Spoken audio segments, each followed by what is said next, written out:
Hi everyone. So today for class, I'm going to be going over the ins and outs of using Canva. So that way we can use this for projects such as ads or for the social media posts. So on my screen, you'll see this is what the homepage looks like for Canva. You'll have all of your recent designs and recent projects that you did, as well as up at the top you'll see you have a long list of different project types. These include presentations, social media, videos, products, marketing, just a whole bunch of different stuff, which is kind of nice when we're using Canva because it gives you a wide variety of things to do and use. So we're going to select one of these just so I can give you guys a demonstration of what we can do on Canva.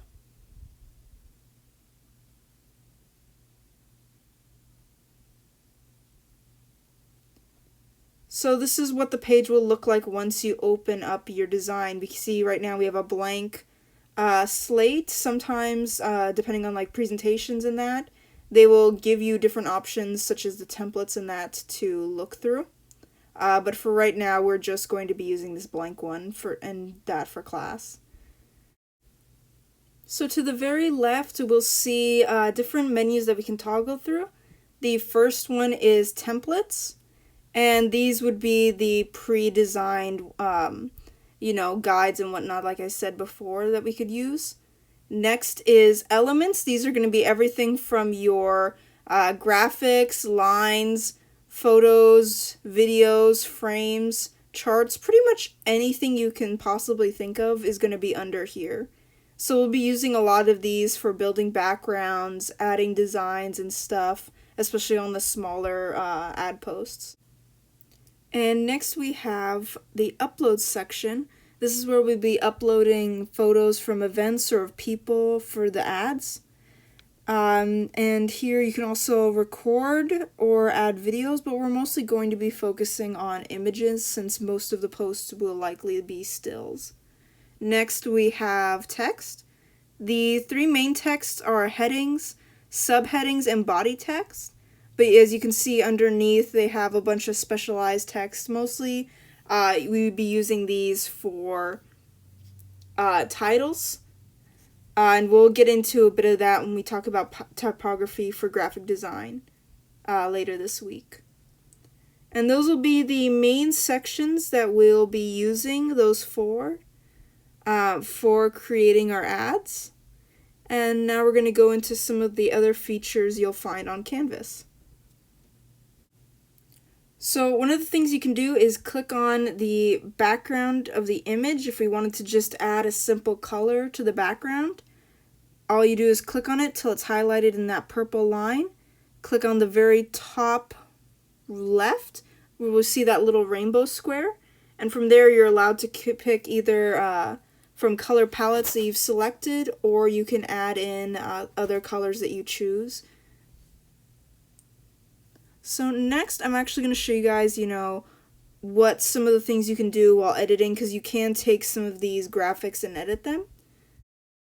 Alright, so here we have our created graphic, and you can see if I click on the image on the background, it gives us a couple different options at the top of what we could do to this image. So going from the very right, we have the little trash can icon. This would be if you wanted to delete any assets that you've placed on your photo there. So as you can see, I had the sparkle selected, so click on that, got rid of it. Just add that back in again real quick. Next to it, you'll see two sheets of paper, one of them with a plus sign. This would be if you wanted to duplicate something. So let's say that you had taken some fonts or a graphic and you'd edit them a little bit, or a picture, and you wanted to add it in again the exact same way without having to re-edit them every time. You'd hit on duplicate and it would make you as many copies as you want. Moving over, you have this lock button. That would be if you wanted to lock in place one of your assets or your backgrounds. That way this will help us so we don't have constantly keep touching it. if you have, like I had the sparkle icon over the gradient background, how they both kind of overlap each other. Now, if I had set the gradient to lock, that would keep it from being adjusted or selected anytime I try to select in the sparkles. The checkered icon next is our transparency, and with this we can make the as it says, we can make the object more transparent or we can make it opaque. Next is position, and this would be if you want to change where something is aligned instead of having to move it around with your fingers, or if you want to push an asset either forward or backward. So all of your icons and assets are all stacked on top of each other. So if you can imagine it like a set of plates, you can move one of these either to the front or to the back so it's more visible. And now the last thing I wanted to talk to you guys about is the Edit Images button.